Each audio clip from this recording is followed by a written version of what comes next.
దుష్టశక్తులు ఉన్నారు. దుష్టశక్తులు లోపలికి రావడానికి కుట్ర చేస్తున్నారు.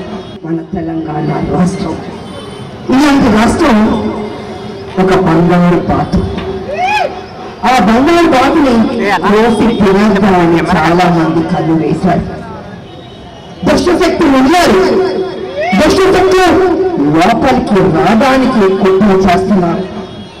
నేను ఒకటే అంటున్నాను, తెలంగాణ వచ్చిందని రిలాక్స్ అవ్వద్దు. ఎల్లప్పుడూ ఒక కంట కనపడుతుంది. అమ్మవారు రాత్రి ఊరు మొత్తం తిరుగుతున్నట్టు నా అన్నతమ్ము అక్క చెల్లెలు ఈ తెలంగాణ కాపాడాలి. ఇది ఒక అక్షయ పాత్ర. తెలంగాణ అంటే ఆ అక్షయ పాత్రని కాపాడుకోవాలి. కానీ దుష్టశక్తులు ఊరికినట్లేదు. నేను ముందే చెప్తున్నాను, జాగ్రత్తగా ఉండండి ప్రజల్లారా. కొత్త వచ్చేస్తున్నారు మన తెలంగాణ మీద. మన తెలంగాణ మరొకసారి దోచుకోవాలి, వాళ్ళ కింద బాధ్యత కావాలి, మొక్కుతాను అన్నట్టు చేయాలని చేస్తున్నారు. అందుకే ఉషా